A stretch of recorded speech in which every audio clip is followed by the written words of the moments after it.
Hello all of you. Now let's come to the new chapter, place of supply of goods or service or both. Now in this chapter what we'll find out is the place of supply. Now why place of supply is important? Because for taxability the place of supply should be in India. If the place of supply is in India, then only there will be levy of GST. So first of all, whether the supply, the place is in India or not, that is the first question. If it is not in India, there is no levy of GST, hence it is out. It is out of the purview of this act. If it is in India, then the question comes, in which state? In which state or union territory? Whether the place of supply is in Maharashtra or the place of supply is outside Maharashtra, or in Bihar, outside Bihar, or in UP or outside UP, that is the second point we have to discuss. So first, whether it is in India. If it is not in India, then it is out of the purview of the GST law. If it is in India, then yes, it is chargeable. If chargeable, then the question arises, is it intrastate or interstate? And therefore we have to find out the place of supply. And what is intrastate? Intrastate means when the location of supplier and the place of supply are in same state or union territory. So if it is in the same state or union territory, then it will be called as intrastate. If it is intrastate, then all of you know that two taxes will apply, CGST and SGST. Okay, if it is intrastate. So POS is important for this also, to decide whether it is intrastate or interstate. And interstate means supplier and point of supply are in different state or union territory. Then it becomes an interstate supply. If it is interstate supply, then which tax is applicable? IGST. So understood, place of supply is important for 2 points. Whether it is outside India or in India, and in India, then in which state.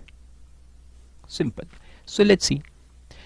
So what we'll do is we'll see these sections which define what is place of supply for goods and what is place of supply for services. And they are very interesting sections.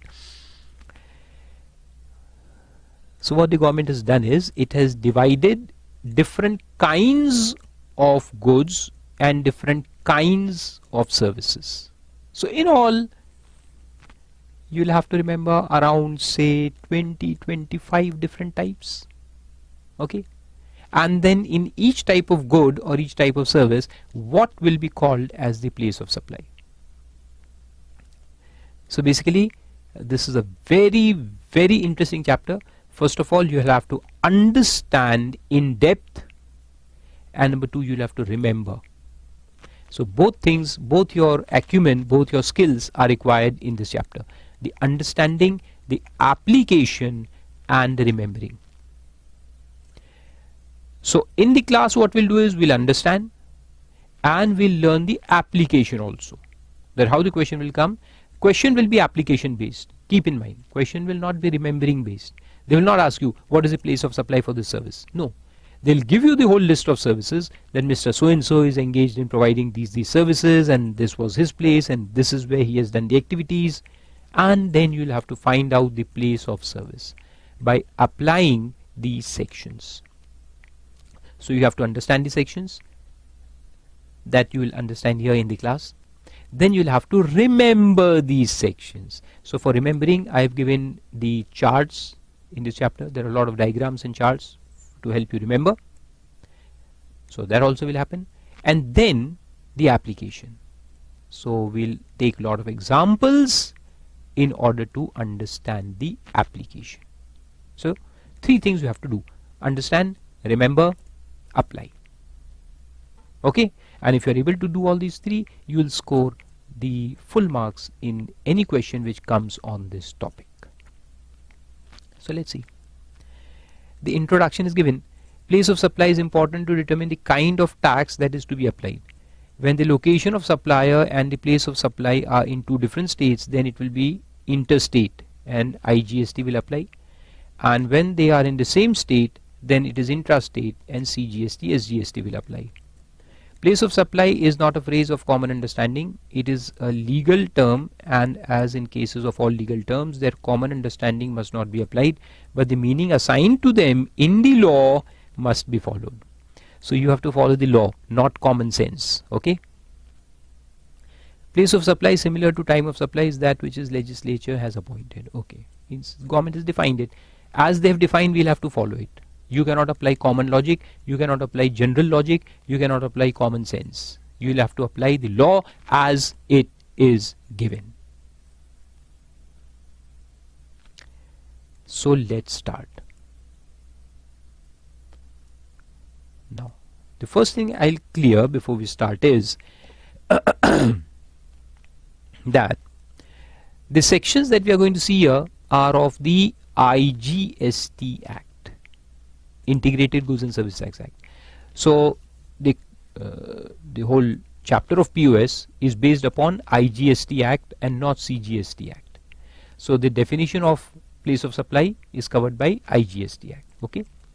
So let's see. Section 10 of IGST Act defines place of supply of goods, underline goods, other than supply of goods imported into or exported from India.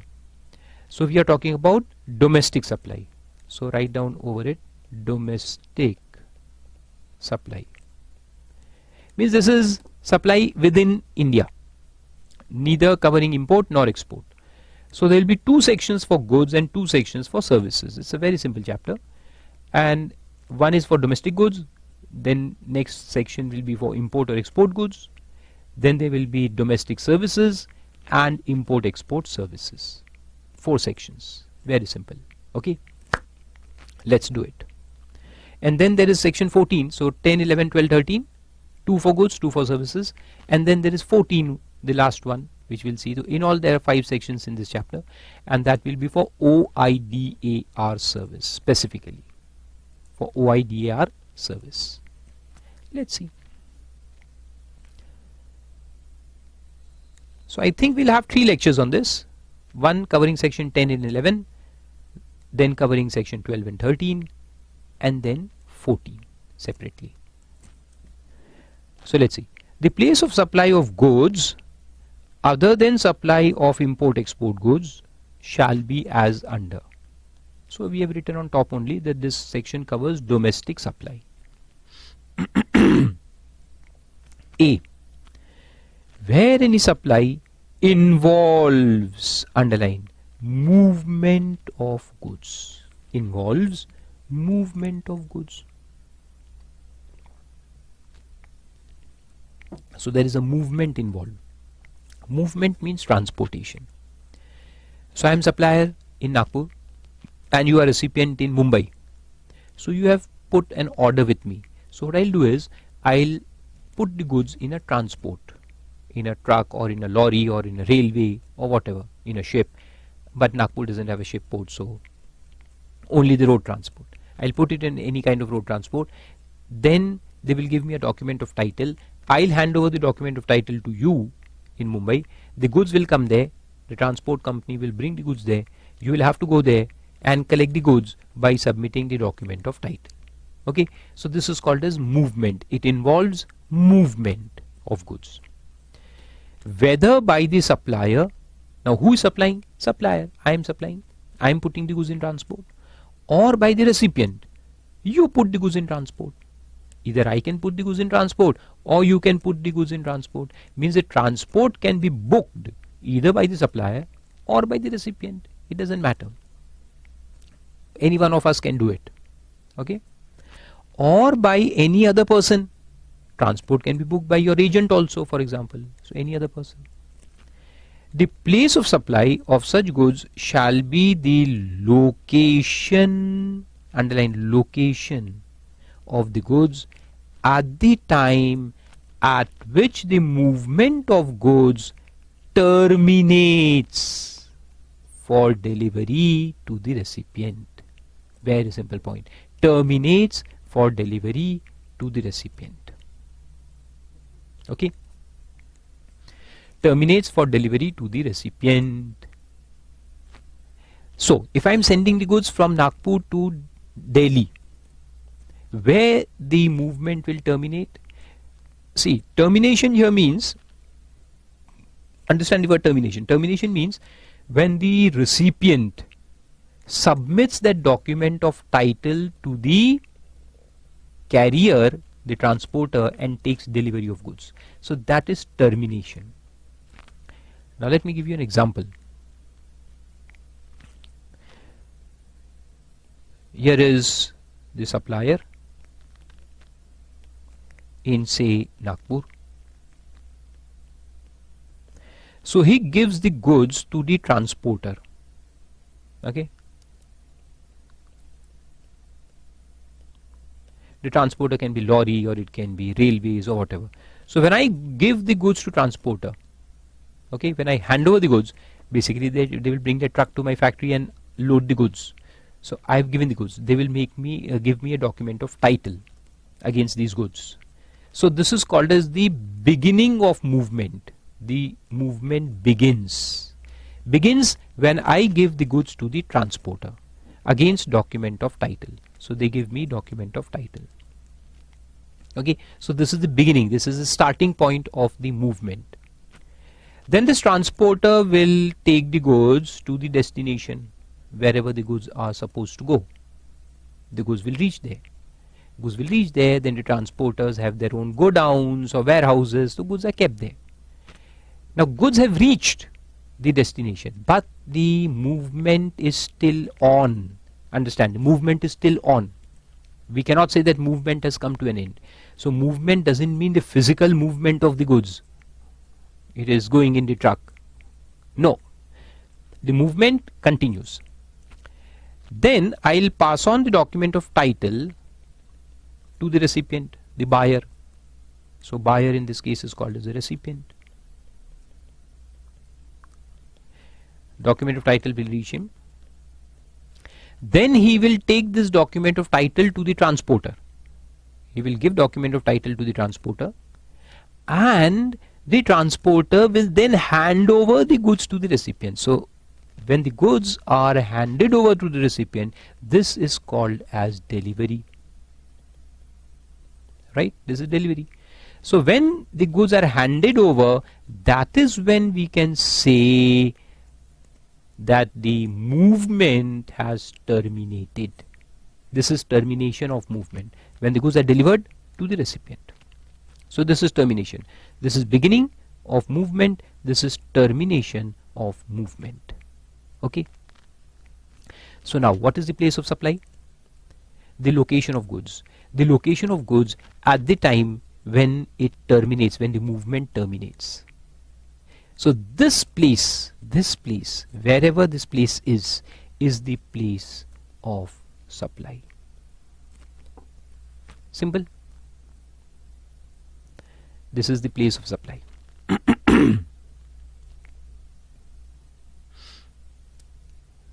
Wherever the goods are, that is the place of termination of the supply for delivery to the recipient.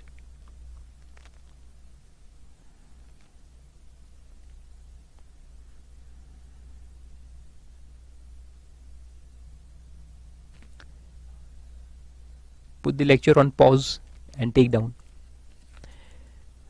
This I have told you many times, because if I wait, then the lecture will become long. So you can pause and take down if you want to. Take your own time to make a good diagram. Come back. Now in this portion, the recipient word is given, and you can just go to it. We have seen it in the definition section. Who is the recipient? Recipient can be where consideration is payable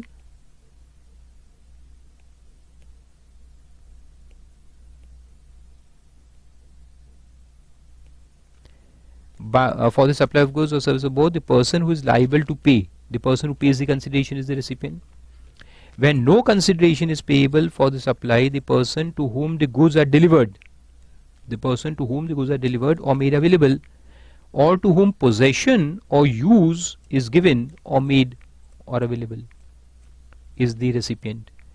And where no consideration is payable for the supply of a service, this third point is for service, but here we are not talking about service, here we are talking about goods, so this is of no use to us right now. Okay, so that is the first point. Everyone clear about it? So if the goods involve the movement from one place to another, so the condition was there is movement. Movement means there is transport in between.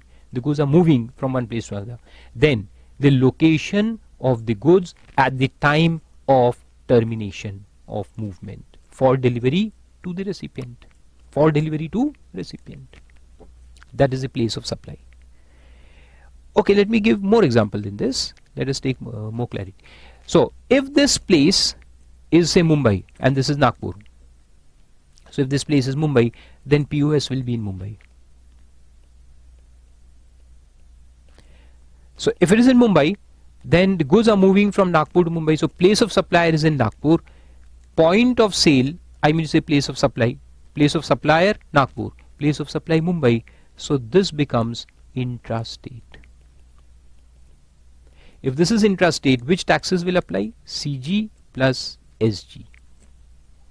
Central and Maharashtra goods and service tax. Now if this place is Chennai, if this place is Chennai, so I am supplying goods to Chennai, so in Chennai the delivery will take place. The goods will be in Chennai when they are delivered to the recipient. So termination takes place in Chennai. Then supplier is in Nagpur, place of supply is in Chennai, so it will become interstate.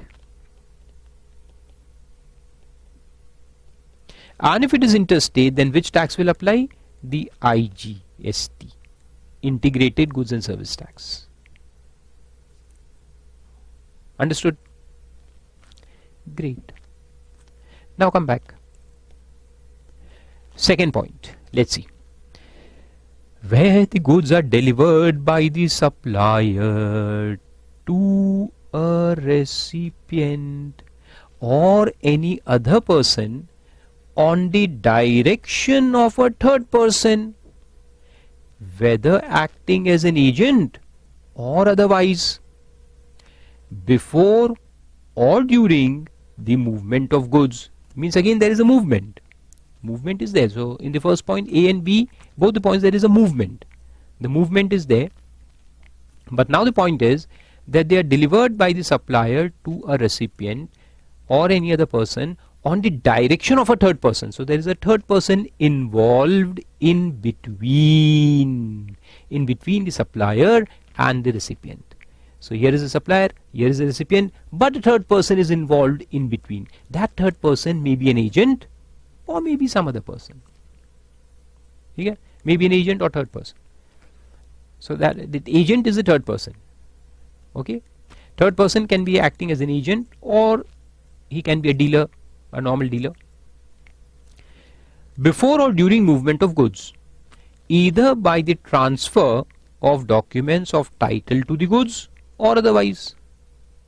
Either you transfer the document of title or you have booked the goods itself in the name of third person, in the name of the recipient. It shall be deemed. I know you will not understand this by the words, but read them, then we'll see the example, then we'll put the example in the section and then you will understand. It shall be deemed that the said third person has received the goods and the place of supply of such goods shall be the principal place of business of such person. Such person means the third person. Okay, so what this means, let's see. Very interesting one. Come to the example page. Okay, now let's see. So now there is a third person. So here is the supplier. For example, supplier is in Nagpur. Okay, the supplier is in Nagpur. Here is the recipient. Recipient means to whom the final delivery is given. He is in, let's take an example, Mumbai. Okay, he's in Mumbai. Here is the supplier of goods. Goods move to the transporter, and transporter will bring the goods and deliver to the recipient in Mumbai. Now, so here is the transporter. The transporter will bring the goods here, and ultimately it will be delivered to the recipient in Mumbai. So the termination is in Mumbai. Okay, the termination is in Mumbai, no doubt. But this whole exercise is going on the influence of the third person. So there is a third person in between. So here is the third person. That third person can be an agent or otherwise, so etc. He can be anyone. Now just imagine what is happening. Unless you imagine, you will not understand anything. Just imagine. Here is a purchase agent of this recipient, or he can be sales agent. Okay, he can be sales agent of this person, or he can be purchase agent of the recipient. He tells the supplier to supply the goods to the recipient. So if the third person is involved, means the goods are moving on the direction of the third person. This recipient is not directing the supplier to supply the goods, so he is not coming and buying the goods directly. There is a third person in between. This third person tells the supplier to supply goods to this recipient. So either directly, or the third person books the goods in his name. So document of title is issued in the name of third person. The consignee is mentioned as this third person, and then he transfers this document of title to this recipient and says that now you go and collect the goods.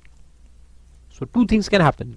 Listen closely, but I cannot make so many diagrams, so I'll put all the elements in one diagram. So think carefully. This third person may do two things. Either he will ask the supplier to directly supply the goods to recipient and put the name of consignee. This transporter, when he gives the document of title, he has to mention the name of consignee. Consignee is the person who can take delivery here. Consignee is the person who is entitled to take delivery of goods.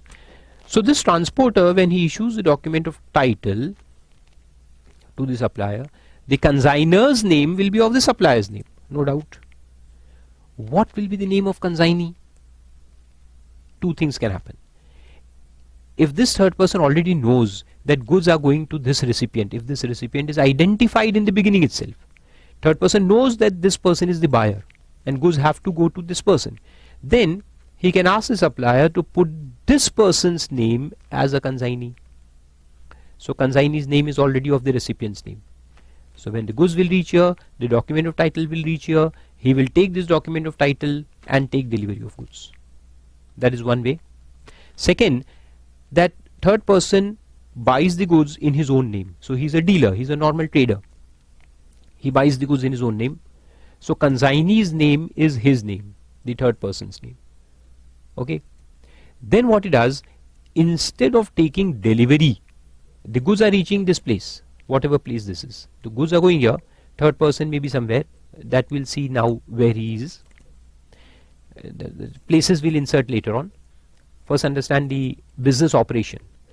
So this third person has booked the goods and he has told the supplier, supply the goods to Mumbai. So goods are reaching Mumbai. In the meantime, what he does is, he finds a buyer of these goods. He doesn't take delivery. The third person is not taking delivery of goods. Okay, he doesn't take delivery. He goes and finds a buyer, a prospective buyer. He may be having sample with him. So he goes and shows the sample to different people and he finds a buyer. So when he finds a buyer, what this third person does? He doesn't deliver the goods. He doesn't have the goods. The goods are still with the transporter. So what the third person does, that while the goods are moving, the movement has not stopped. So therefore it was written there in the section, in the course of movement. So while the goods are moving from Nagpur to this place, what the third person does, he transfers this document of title. So right now the document of title mentions consignee as third person. So what third person does? He transfers this document of title by endorsement on it, that I am transferring my right to this person, the buyer, signs it and gives it to that third person. Now the third person will go here and take delivery. Just a second. I will change my word. Third person I am using, so I'll change that, because law prescribes third person as this, so you'll get confused. So this agent or this person, the third person, so-called third person, transfers the document of title to the recipient. Okay, now I'll use the word recipient to avoid confusion. So third person transfers the document of title to the recipient, the buyer, and this buyer goes and takes delivery. So when he takes delivery, the transport ends, the termination takes place, the movement terminates. Okay, understood? Let me tell again. This person books the goods, supplier gives it to the transporter, document of title is made, it mentions consignee as this person, that this person is the buyer, he is going to collect the goods. Goods start moving. In the meantime, what this person does, instead of taking delivery, he goes in the market, finds a buyer for these goods. He finds a buyer. After finding a buyer, what this third person is doing? Transferring the document of title. This document of title he transfers to that recipient, to that buyer. Then that buyer goes and takes delivery of goods. Okay, he goes and takes delivery of goods from that place. So who becomes a recipient? This buyer becomes a recipient, and this person in between is the third person. This third person has caused the movement of goods. Understood? Great. So now what the law says, clause B says that if third person is involved in between, who can be an agent of these two people, sales agent or purchase agent, or he may be an independent dealer who buys goods and then transfers the document of title. Either or, it can be anything. Law says a deeming fiction. Law puts a deeming fiction. Law puts a deeming fiction saying that this is not one transaction, these are two transactions. So it puts a deeming fiction that this third person is deemed to have received the goods. Means we will apply deeming fiction as if he is the buyer, means this becomes one transaction, T1. And then when he, now of course this person is getting the goods, so there will be a second transaction from this third person to the recipient. So this will become T2. The law prescribes that there will be two different transactions. It is assumed to be two transactions. Now this clause B, section 10(1)(b) is talking about this transaction. Then what about this transaction? Which part of the law will cover this transaction? Clause A, because it involves movement and actual delivery. Movement and delivery. So this is governed by A, this is governed by B. So this is governed by section 10(1)(b), the clause B, and this is governed by the normal clause A itself. Okay?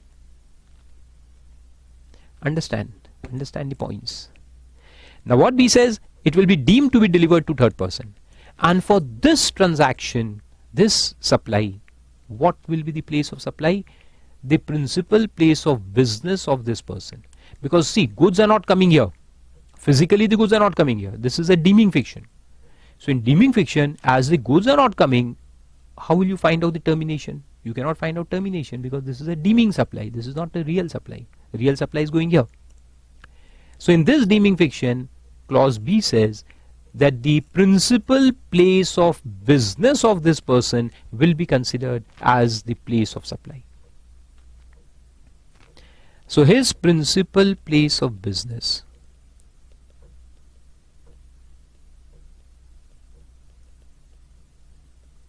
this will be considered as place of supply for this transaction. Okay? And then what about this transaction? This is the place of supplier. He is now supplier. For this transaction, he is the supplier. And this is the place. So here the termination. So this is governed by clause A, termination. This is the place of supply. So for the second part of the transaction, this termination will be the place of supply. Okay, governed by clause A.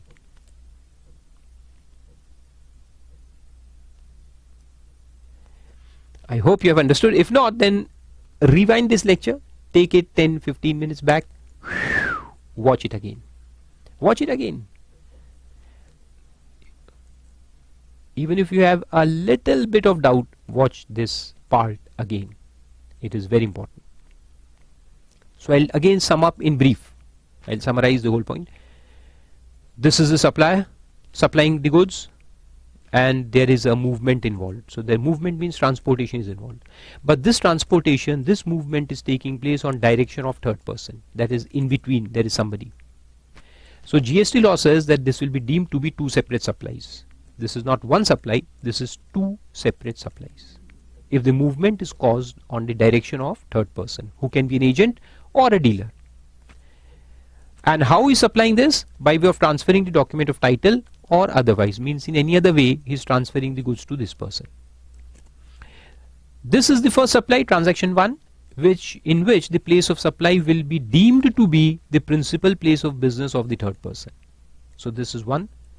And in the second, which is automatically there, which is not written anywhere, this is hidden, but clause A applies here. The first point that we saw, clause A applies here, and the termination for delivery to the recipient. This is the point of supply.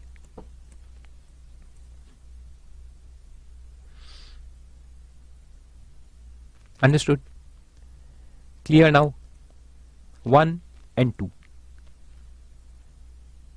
Now let's put the places there, the real places in the examples, and let's see. So this is the supplier.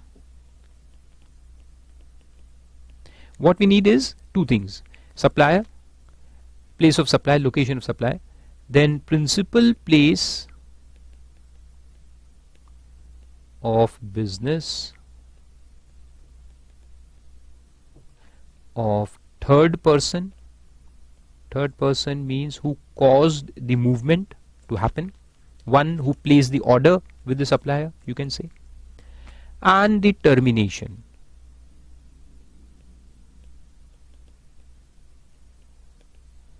of supply, the location of termination of supply to recipient, means delivery to recipient. So I am writing in short, location of termination of supply to recipient. So there will be two supplies, supplier to this person and this person to this person. Okay, there will be two supplies. So if this person is in Nagpur, this person, the principal place of business of the third person is in Chennai, and the termination takes place in Mumbai, means actually the goods are traveling from Nagpur to Mumbai only. Goods are not going to Chennai. Goods are traveling from Nagpur to Mumbai, but we will consider two separate transactions. In transaction 1, these are the two places, supplier and place of business, means the POS. So if these are the two places, it will be considered as interstate. This will be interstate, chargeable to IGST. And then the second will be from Chennai to Mumbai. So this becomes the location of supplier. Now he becomes a supplier and this becomes a recipient. So in this transaction 2, it will be from Chennai to Mumbai because termination is in Mumbai. So again interstate. So this transaction will also be interstate.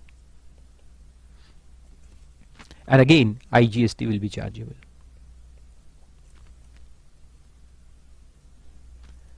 One example, take it down, then I'll give a second example.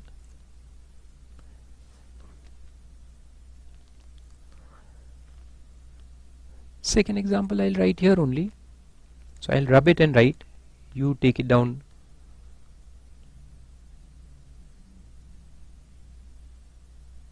Separately. That if this principal place of business of third person is suppose now in Mumbai, or let's make it another place like Pune, if this is in Pune, and the termination ultimately takes place in Raipur, that is in Chhattisgarh. Okay, so goods are moving to Chhattisgarh now. But first sale will be deemed from Nagpur to Pune. So this is intrastate. Intra means liable to CG plus SG. And the second will be from Pune to Raipur, means interstate.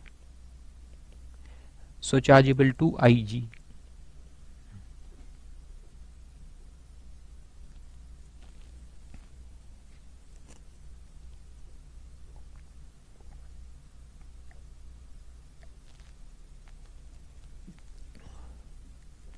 Or a third example we can take, that even this person is in Maharashtra only, Mumbai. So then this one will also be intra and chargeable to CG plus SG. So you understood my point? It can be any combination, inter-inter, intra-intra, intra-inter, or inter-intra, as the case may be. Any combination can come. So primarily what you have understood is that there will be two set of transactions. Even though the goods are moving from one place to another, but on the instruction of the third person, so it will be deemed that this is one transaction and this is another transaction. So even though that third person is an agent, the agent is also considered as a taxable person in GST. So supply by principal to agent itself is a one transaction, and agent to third person is a separate transaction. That agent can be sales agent or agent can be buying agent. Even if he is a buying agent, there will be one transaction from supplier to buying agent of the buyer, the real buyer, the recipient, and second transaction from his agent to the buyer himself.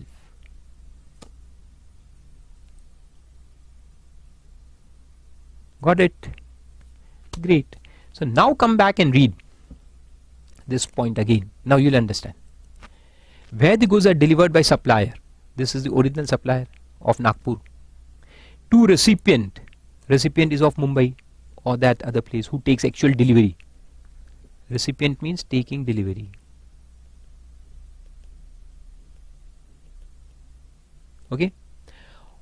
Recipient or any other person on the direction of third person. So recipient or any other person means somebody can take delivery on direction of third person. So this is the third person in between, that person in between. Whether acting as an agent, this third person is maybe acting as an agent or otherwise. So he may be an agent of any of these two people, or otherwise means he can be an independent dealer. Before or during movement of goods, before or during movement of goods means it is not that principal has supplied to agent, goods are received by agent, and then agent goes and supplies to another person. It's not like that. It is during the movement of goods. So while the goods were moving, this person has sold in between. Okay? So movement is one, but sales are two. There are two supplies, one movement. One movement, two supplies. That is the case. Either by transfer of document of title to goods. Now how is the third person transferring the rights to the recipient? By transferring document of title. Or otherwise. Otherwise means he has booked in the first place in the name of the recipient. The original booking, original consignment note, original consignee was mentioned as the recipient. That can also happen. Then it shall be deemed. Now the deeming fiction. Deemed that the said third person has received the goods. So deeming fiction is that this is one transaction, has received the goods. This is the deeming fiction. And the place of supply for such goods shall be principal place of business of such person. That is this third person, the agent. So that was the deeming fiction. Again come back to our chart. So this is the deeming fiction of clause B, as if the goods are received by third person. And now this part is governed by clause A itself, which we saw in this example. This is clause A. So this is the third person, now the actual supplier and the recipient, actual recipient where the delivery takes place. So understood? Very good. So that is clause B. So both these involve movement of goods. Okay. So either it is two parties, one party moving goods to another party, clause A. And if one party is moving goods to the second party on the instruction of third party, then that is governed by clause B. Okay, simple. Can you correlate? Very good. Then comes clause C, where the supply does not involve movement of goods. Does not involve movement of goods. There is no movement, whether by the supplier or by the recipient. Nobody is moving the goods. The place of supply shall be the location of such goods at the time of delivery to the recipient. At the time of delivery to the recipient. So there is no movement of goods means what? You come to my shop, purchase some goods and take it with you. So is there any movement? Will I employ a transporter? No. You take direct hand delivery. So you come to my shop, it's a kirana shop, you ask for 10 kgs of sugar, you buy 10 kgs of sugar, I pack it in a container, hand over the container, take the money and you go. Direct delivery. There is no movement. Direct delivery. So in case of direct delivery transactions, it's a very simple thing. Location of goods at the time of delivery. Location of goods, underline, location of goods at the time of delivery to the recipient. Now, the first example is very simple. All the shop transactions. We go to a retail shop, we go to a pantaloons showroom, or we go to a mall, we buy so many goods. All those will be covered by this clause C. Big bazaar selling thousands of items every day will be covered by clause C. The goods are here, the person is here, take amount, give the goods, finish, transaction is over.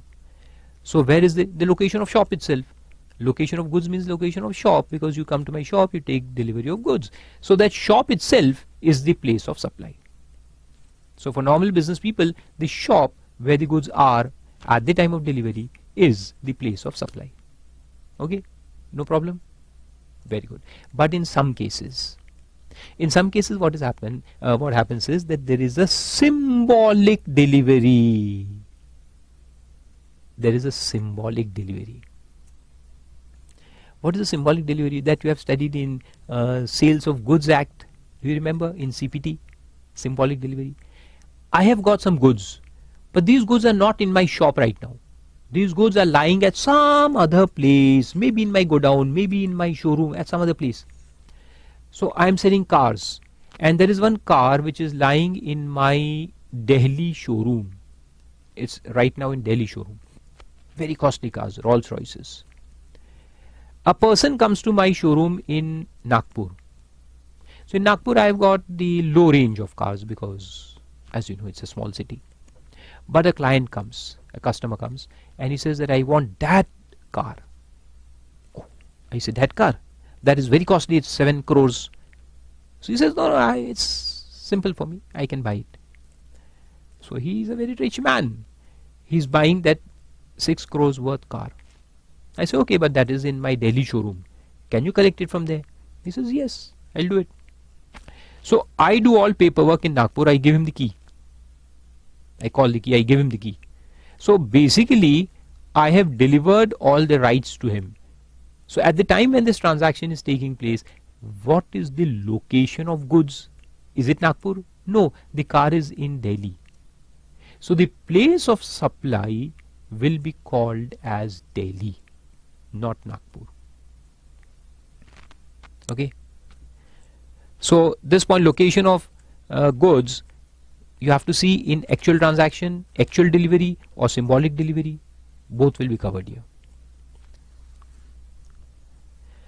So that is clause C, simple one. Very good. Location of goods. D, where the goods are assembled or installed at site. Assembled or installed at site. So this case comes when there is some construction going on. Like a factory is getting constructed, your factory is getting constructed at some place, and I am supplying machineries to you. But I don't supply ready-made machinery. I bring parts to your site where the factory is getting constructed and I make a machine there. I assemble a machine there. So it is made by assembling. So this is for the industrial goods, you can say. Plant machineries and all.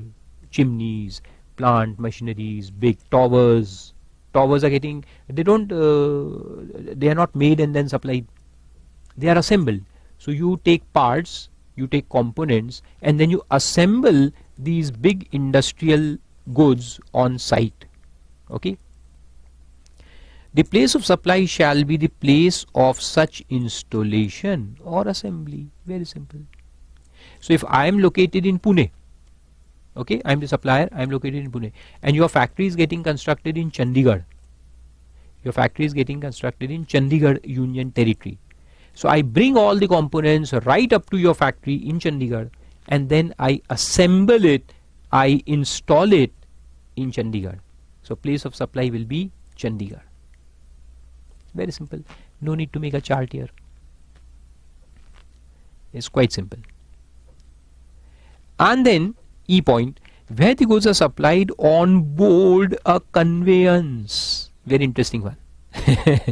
On board a conveyance. Goods are supplied on board a conveyance, including a vessel, an aircraft. So these are examples of conveyance. What can be a conveyance? A vessel, a ship, an aircraft, a train, or a motor vehicle like a bus.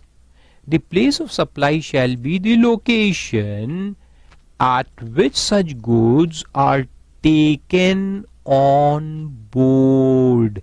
Taken on board that conveyance. Now just imagine, this is a very interesting one. Very interesting point to imagine. Let's take example of a bus or a train. Flight is a very small, it takes very less time, but so let's take example of a train first. So there is a train, Tamil Nadu Express, which is leaving from New Delhi railway station, and slowly and steadily it will go crossing so many states to Chennai. And the time it takes to reach Chennai is also, I think, more than 24 hours. It will take more than 24 hours. I know it because in between is Nagpur. It crosses through Nagpur. So it takes around 15 or 17 hours just to reach Nagpur.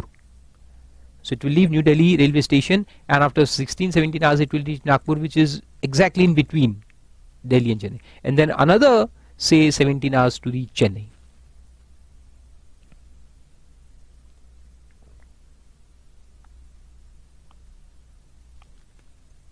Interesting.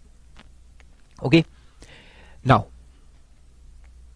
if somebody is selling goods on board this conveyance, now food which is supplied is not, food is service. Okay, supply of food, catering will be called as service. We are talking about goods. So somebody is selling goods. So biscuit packets will be called as goods.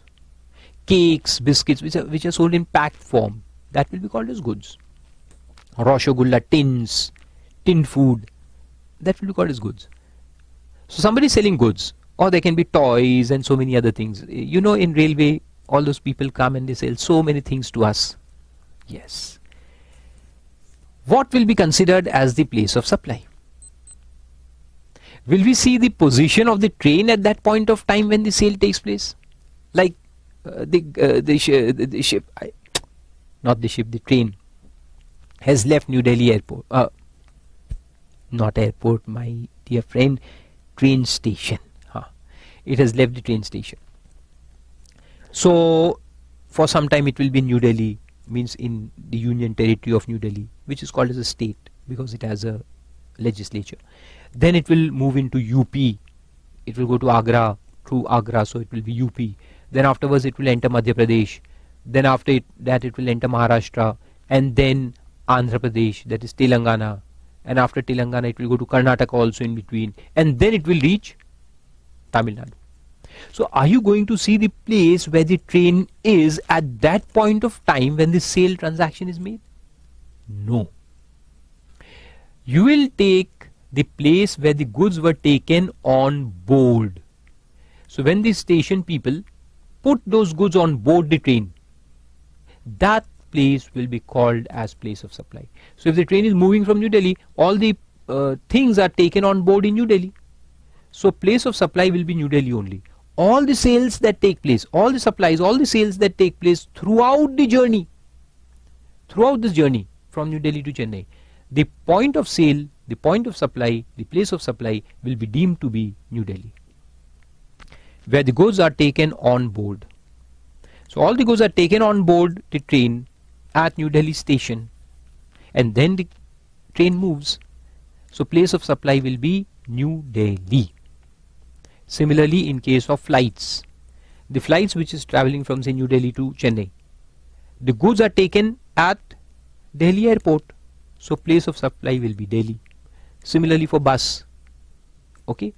So for all conveyances, including vessels, the ships, the aircrafts and trains, or any motor vehicle, can be bus or anything, place of supply will be where the goods are taken on board. Taken on board. Remember, taken on board. And then it makes no difference where they are sold. They can be sold immediately after 5 minutes, or after 3 hours when it was in UP, or after some hours when the train was in Madhya Pradesh, or after some hours when it was in Maharashtra, or thereafter. It doesn't make a difference. You'll remember this point? Very good. Taken on board. Taken on board. So that was subsection 1. And then subsection 2 says that where the place of supply of goods cannot be determined, if it is not possible to determine under 1, the place of supply shall be determined in such manner as may be prescribed. So government will make rules for this, deeming fictions. So let's see the analysis then. So first one is simple, involves movement of goods. The place of supply will be termination, the point of termination for delivery to recipient. And then some points are being discussed there. Delivery of goods. The mode and time is the unilateral choice of the recipient, and the supplier has no authority to decide how and when he will deliver the goods to the recipient. The supplier is always duty bound to deliver in exactly the same way, manner and timing which the recipient dictates. So it is up to the recipient. I want delivery at this place, so he has to give it. And delivery is not complete if there is any deviation in either the manner or the timing as compared to that dictated by the recipient. Hence delivery will be considered as completed only if it is dictated by recipient and the same has been complied to the satisfaction of the recipient. That's fine.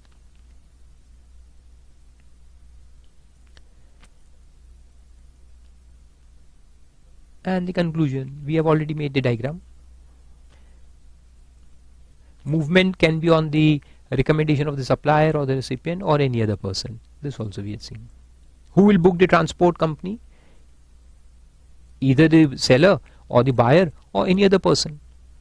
Any other person can be an agent or somebody.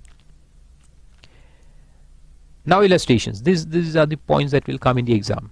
This is the application based question. Of course, this is given in a tabular form. You will be asked in a paragraph form. Okay. So we have been given supplier's factory from where goods are removed. This is the place of supplier. Termination of movement. This is the termination. And we have to determine the place of supply. So obviously place of supply will be termination. And then we'll check the supplier's place and the place of supply. If these two are in the same state, then it will be intrastate. If these two are in different states or union territories, then it will be called as interstate. Okay. Simple. So let's start. Orissa. Termination is in Assam. So if termination is in Assam, place of supply will be Assam. Now compare Orissa to Assam. Is it in the same state? No, different state. So therefore it is interstate. If it is interstate supply, then which tax will be applicable? IGST. Okay, IGST. And IGST has to be paid in which state? Orissa. It is IGST, it will be paid in Orissa. Now a question comes in your mind. Sir, this is a destination based tax. since beginning we are saying that this is a destination based tax.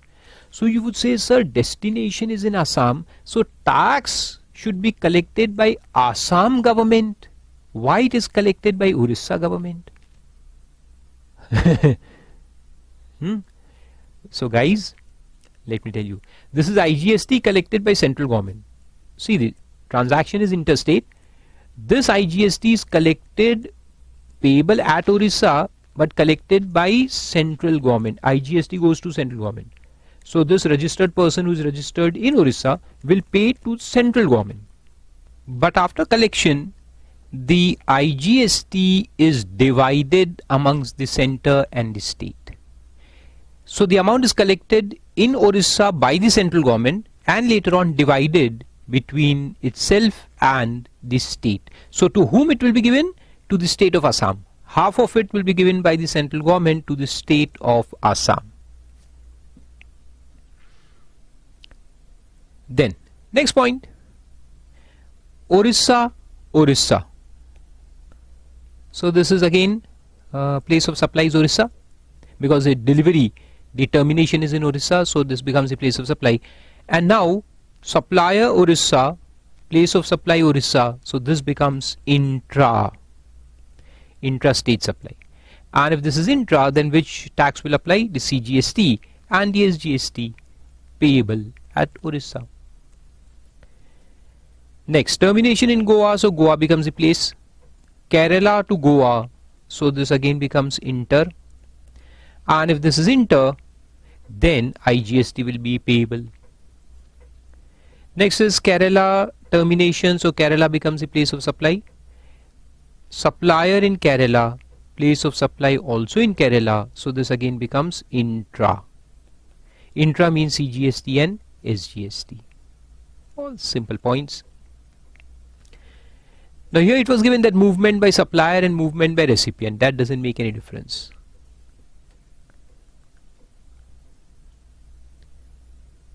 Then coming to the second point, the clause B1, the third party one.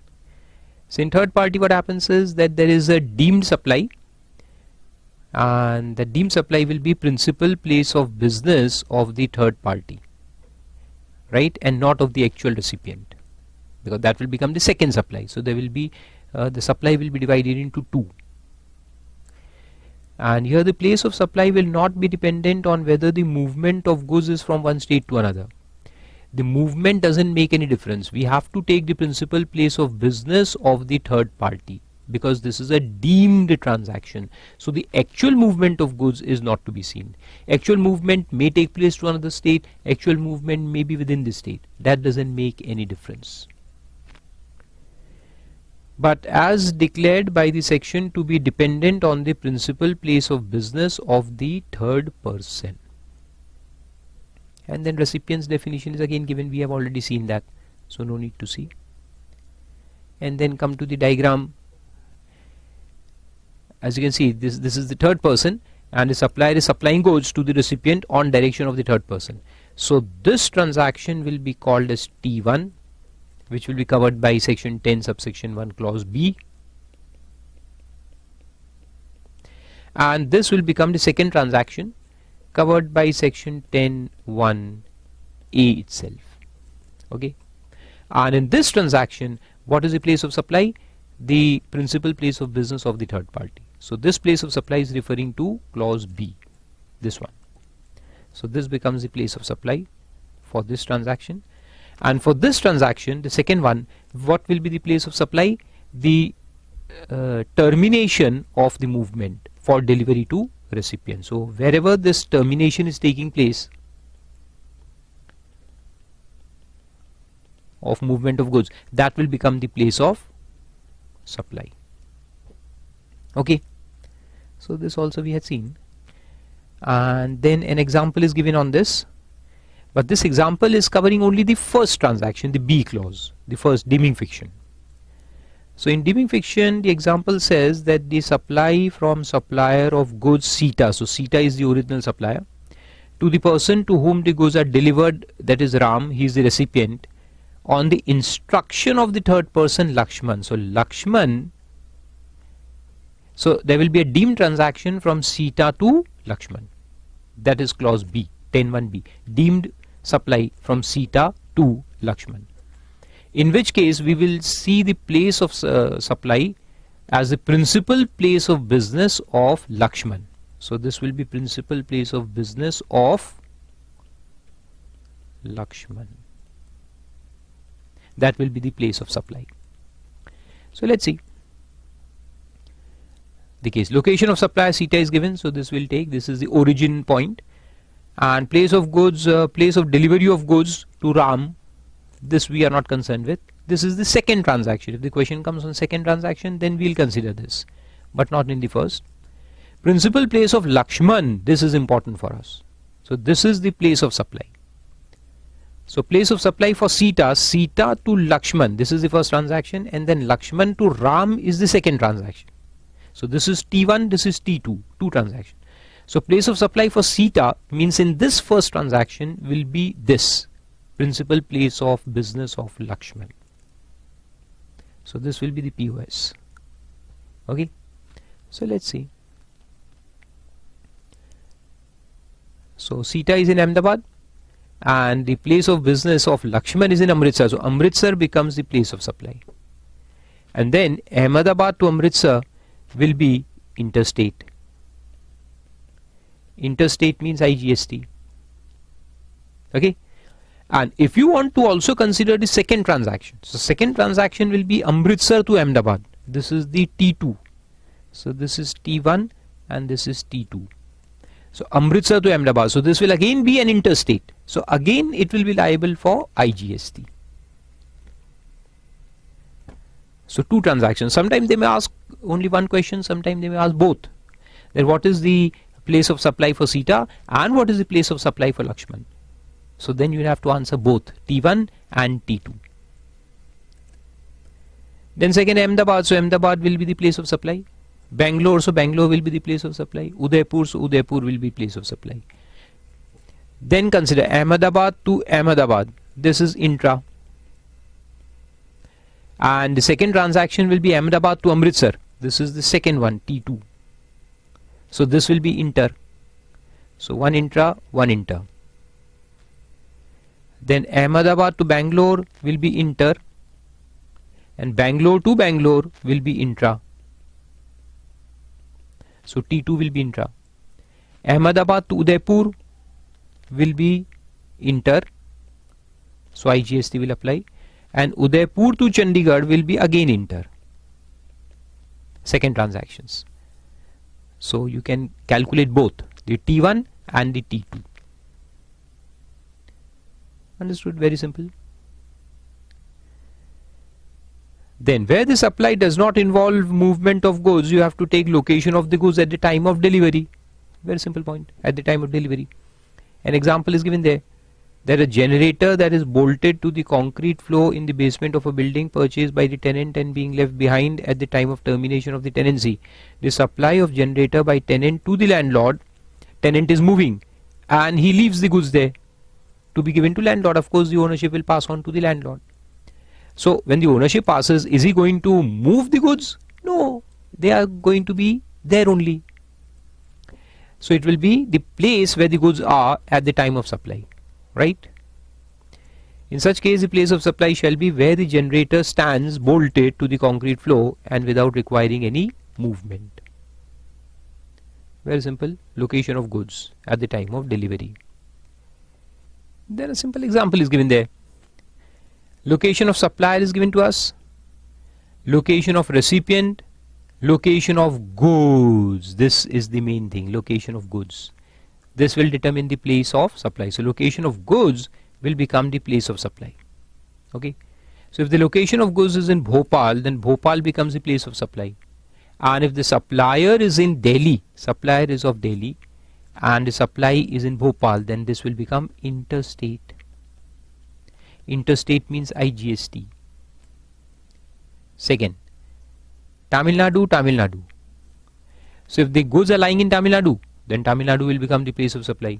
And the supplier is also of Tamil Nadu. So this becomes again intrastate supply. Intrastate means CGST and GST of state, that is Tamil Nadu GST. Then in the third example, businessman is of Noida, has an old car lying unused in his hometown in Sikkim. He has a car in Sikkim. He is of Noida, but he has a car in Sikkim, and he is registered as a casual taxable person in Sikkim. He is registered as a casual taxable person in Sikkim. So if he is registered there, then we'll take this as a person. He is a distinct person, so we'll take this as the place of supply. Place of supply, place of supplier. So location of supplier becomes Sikkim, and the place of supply is also Sikkim. So Sikkim to Sikkim will become intra-state. Now what do you mean by casual taxable person? When a person is registered in some other state, but sometime he does business in other state, so he can take registration in the other state as a casual taxable person, like in this case. So he has got just one car lying there, so he may take registration as a casual taxable person. Casual means occasional. You sell goods occasionally, not regularly. The next one is assembly and installation. So the place where the assembly or installation is done. This is a very simple point. All the industrial examples will come here.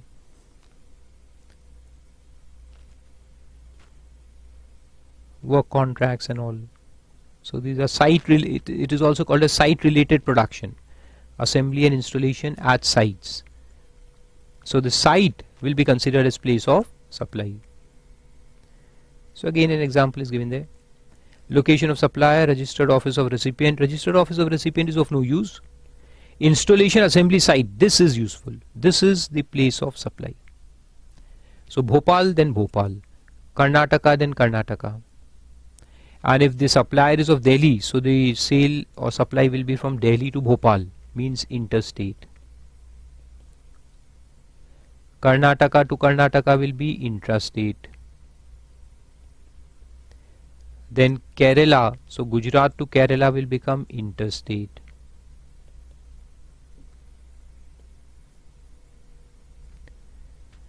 Then supply on board a conveyance. Then what we take is the place where the goods are taken on board, supplied on board a conveyance. So let's see examples. Location of supplier, loading of goods, passenger boards at. So what do we have to see? The place where the goods are loaded or the place where the passenger boards? What is to be taken? Loading of goods. This is important. This will become the place of supply. Not where the passenger boards. The place where the goods have been taken on board. So like Punjab. So Punjab will become place of supply. Goa, then Goa will become place of supply. Chennai, then Chennai will become place of supply. And then you compare the supplier's place with the place of supply. If they are in same state, it is intra. If different, then it is inter. So Pune, Goa is inter. Bangalore, Chennai is inter. Punjab, Punjab is intra. Very simple points. And where the place of supply cannot be determined, the place of supply shall be determined in such manner as may be prescribed. The last one. And the place of supply concept is again discussed, goods and service, but this is the same thing we are discussing for such a long time. If the supplier and place of supply are in same state, it will be intra, and if it is in different state, it will be inter. So Kerala, Bihar, inter. Puducherry, Puducherry, intra. Chandigarh, Chandigarh, intra. Intra UT. So there is intra-state or intra-UT.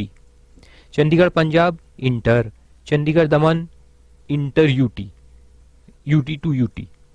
Goa, Goa, intra.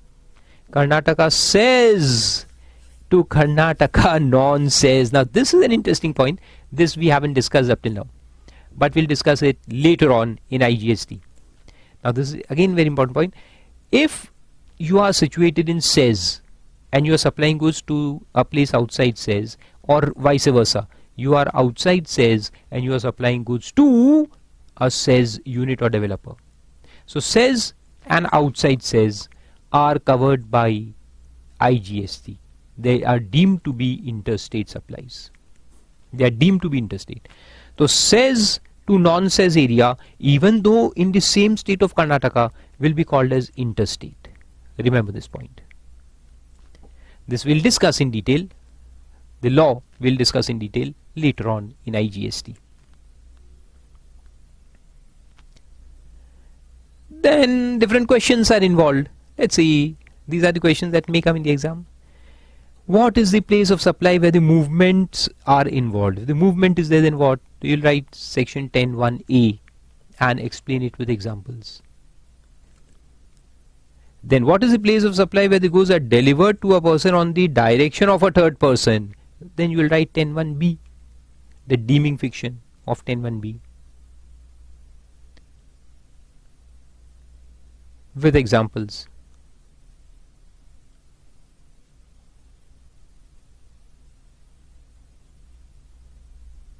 Then question number 3, what is the place of supply where movement of goods is not involved? If it is not involving movement of goods, then the place where the goods are lying at the time of delivery. Location of the supplier and the place where the goods are lying is to be seen. 10(1)(c) basically. Then what is the place of supply in case of assembly and installation? 10(1)(d). So these are all simple theoretical questions. You don't expect such questions in the exam, huh? In exam they will be application based questions, not simple theory questions. Then what is the place of supply in case of goods sold on aircraft? Goods sold on aircraft means when the conveyance is moving from one place to another. Goods taken on board, where the goods are taken on board. And in case of ambiguity, how the place of supply is determined? So it says in the manner as may be prescribed. So that was section 10, simple one. And now we'll take a break since it's quite a long one. And then 11 will again be a long one. So let's take one section in one lecture. Okay.